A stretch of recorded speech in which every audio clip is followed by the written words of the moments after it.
वक्त होगा शाम के 6:04 का और इतिहास बनते देखेगी पूरी दुनिया जब चंद्रयान 3 की चांद के साउथ पोल पर सॉफ्ट लैंडिंग होगी।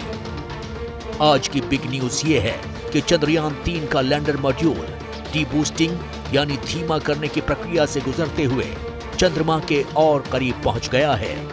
इसरो के मुताबिक ये लैंडर मॉड्यूल चांद की सतह से महज 25 किलोमीटर की दूरी पर है और फिलहाल ये चांद के चक्कर लगा रहा है।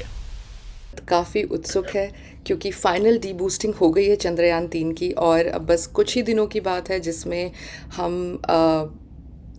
उम्मीद कर रहे हैं, पूरी उम्मीद कर रहे हैं और विश्वास कर रहे हैं कि चंद्रयान 3 जो है वो चंद्रमा की सतह पर सॉफ्ट लैंडिंग करेगा। ये जो आखिरी 2 से 3 दिन 4 दिन है ये बहुत ही अहम दिन है क्योंकि इसी समय के दौरान अभी तक जो क्राफ्टर की स्पीड जब वो चंद्रमा के चक्कर काट रहा था 6000 किलोमीटर प्रति घंटा थी, उसको धीरे धीरे कम करते हुए 0 तक लाया जाएगा। लैंडिंग साइट पर अभी अंधेरा है। आसान शब्दों में समझ लीजिए कि अभी चांद पर रात है और 23 अगस्त को सूरज निकलेगा और फिर रचा जाएगा इतिहास। दिन की रोशनी में ही चांद की सतह पर सॉफ्ट लैंडिंग की कोशिश होगी ताकि रोवर के लिए रिसर्च में कोई मुश्किल न आए और चांद की सतह की बेहतर तस्वीरें इसरो को मिल सकें। चंद्रयान चांद की सतह से महज 25 किलोमीटर की दूरी पर है, लेकिन बताया ये जा रहा है कि चंद्रयान को चांद पे कदम रखने के लिए अभी भी 2 दिन का इंतजार करना पड़ेगा और इसके पीछे वजह ये बताई जा रही है कि चंद्रयान चांद पर अपने कदम तब रखेगा जब वहां पर दिन का उजाला होगा। अमेरिका, रूस और चीन के बाद भारत चांद पर सॉफ्ट लैंडिंग करने वाला चौथा देश बन जाएगा। किसी देश ने अब तक चंद्रमा के साउथ पोल पर रोवर नहीं उतारा है, इसलिए 23 अगस्त की शाम 6:04 का इंतजार दुनिया भर के साइंटिस्ट कर रहे हैं। सबको पता है कि चंद्र वजयी अभियान पूरा होकर रहेगा। इंतजार है तो बस अंधेरा छटने का और सूरज निकलने का। चैलेंजेस हैं जो ये सब इसरो ने सोचा है और इसका एक सॉल्यूशन निकाला है और उसमें प्लान ए प्लान बी है। सच पूछिए तो हर चीज़ के लिए एक प्लान ए प्लान बी है। कुछ अगर खामियां आती हैं, खाली स्पीड की ही नहीं, वेलोसिटी की ही नहीं, और भी खामियां आ सकती हैं, उसके लिए अलग रिजर्व में रिडंडेंसी फैक्टर है।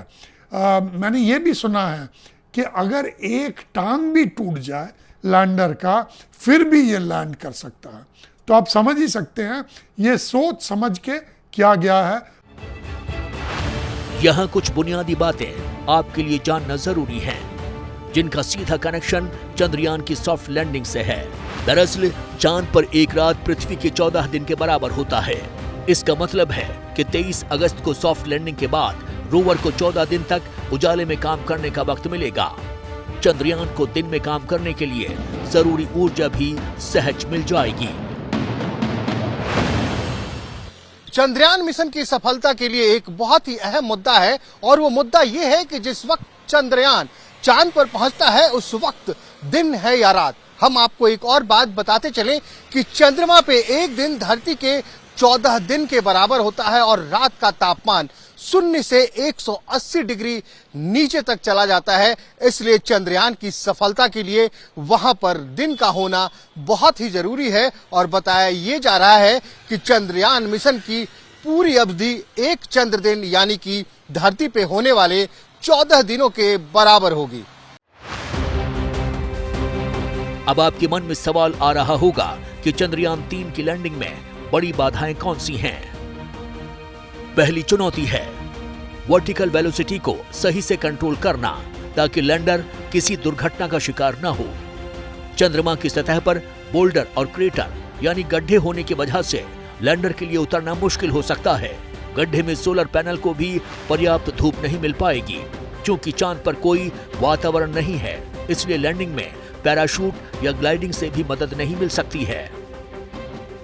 अब सवाल है कि अगर किसी वजह से लैंडर 23 अगस्त को उतरने में कामयाब नहीं हो पाता है तो फिर आगे क्या होगा? तो जान लीजिए कि 28 दिनों के बाद लैंडिंग का प्रयास फिर से किया जाएगा और तब तक लैंडर को चांद की कक्षा में ही रखा जाएगा।